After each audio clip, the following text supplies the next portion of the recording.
Petrol బంకుల్లో petrol diesel మాత్రమే కాదు ఇకపై డబ్బులు కూడా డ్రా చేసుకోవచ్చు. పెద్ద నోట్ల రద్దు ప్రభావంతో బ్యాంకులు ఈ నిర్ణయం తీసుకున్నాయి. అందుకోసం బంక్స్ లో ఏర్పాట్లు కూడా చేశాయి.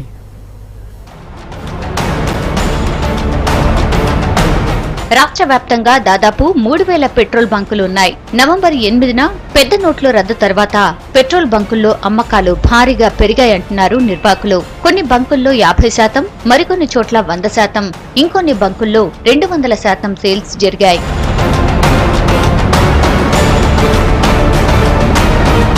పెట్రోల్ బంకుల్లో డిసెంబర్ 2 తర్వాత పాత 500 నోట్లను తీసుకోవడం మానేశారు. దీంతో బంకుల్లో 20% అమ్మకాలు పడిపోయాయి. ఇప్పుడు మాత్రం డెబిట్, క్రెడిట్ కార్డుల వినియోగదారులే వస్తున్నారు. క్యాష్ తో పెట్రోల్ పోయించుకునేవారు తక్కువయ్యారని చెప్తున్నారు.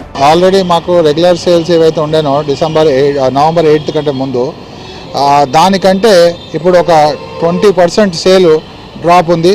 ఎందుకంటే మేము ఇప్పుడు 500 యాక్సెప్ట్ చేయలేము. ఓన్లీ 2000 రూపీస్ నోట్స్ మాత్రమే అవైలబుల్ ఉన్నాయి. కస్టమర్లు ఆ 2000 రూపీ నోట్స్ తీసుకొస్తే మాత్రం మేము చిల్లర ఇచ్చే పరిస్థితిలో లేము. మాకు వచ్చే 100s, 50s ఇక్కడ ఎంత సర్క్యులేట్ చేసినా కూడా అవి అక్కడికక్కడికి సరిపోతున్నాయి. అదేవిధంగా మా సేల్స్ ఇప్పుడు ఉన్న పరిస్థితిలో 50% కంటే ఎక్కువనే క్రెడిట్ కార్డు ద్వారా సేల్స్ జరుగుతున్నాయి.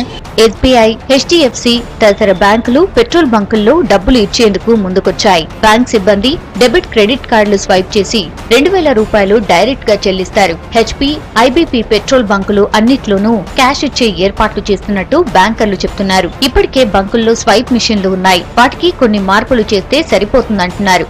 లో చాలా మంచి ఆప్షన్, అంటే చాలా మంచి డిసిజన్ తీసుకున్నారు with the swipe machines with them. So that is the good decision I would prefer. Instead to stand in the line and take the risk of that. ఆ రిస్క్ తగ్గుతుంది. మేమైతే కాలేజ్కి వెళ్తాం, we can't stand. This is the best thing I feel. బ్యాంక్లో money లేదు, petrol పంప్లో ఉన్నది. బ్యాంక్లో పోతే లైన్లో వాడాలి, కష్టం అయిపోతుంది. బ్యాంక్లో ఏటీఎంలలో లేదు, పెట్రోల్ పంప్లో అయితే ఏటీఎం కార్డ్ అయినా 2000 అమౌంట్ ఇస్తున్నారు. కొన్ని బ్యాంకర్స్ మాత్రం పెట్రోల్ బంకుల్లో పెట్రోల్, డీజిల్ అమ్మగా వచ్చిన డబ్బులను తిరిగి ఈ విధంగా ఇవ్వాలని చెప్పారంటున్నారు నిర్వాహకులు. ఈ నిర్ణయం తమకు ఇబ్బందిగా మారుతుందంటున్నారు. ఎక్కువ మంది డెబిట్, క్రెడిట్ కార్డులతోనే లావాదేవీలు చేస్తుండటంతో క్యాష్ చెల్లించాలంటే ఇబ్బంది అంటున్నారు. ఏటీఎం లో ఫుల్ పబ్లిక్ ఉన్నారు, పెట్రోల్ బంక్ లో అయితే ఖాళీగా ఉంటుంది. ఓకే, బెటర్ ఉంది. ఏటీఎం లో బ్యాంక్ లో నిల్చోవడానికైనా పెట్రోల్ బంక్ లో తీసుకోవడం కొంచెం బెటర్ ఉంది. కార్డ్ స్వైప్ చేసి ఇమీడియట్లీ క్యాష్ ఇచ్చేస్తున్నారు. ఏటీఎంలో ఇప్పుడు మనకు లైన్ అవుతుంది కాబట్టి ఇప్పుడు వీడికి వచ్చినాం అనుకో, మనం పెట్రోల్ పోసుకుంటే ఏటీఎం కార్డు గీక్తే మనం మిగతా పైసలు 300-400 పెట్రోల్ పోసుకోవచ్చు, మిగతా పైసలు మనకు తిరిగి ఇస్తున్నారు.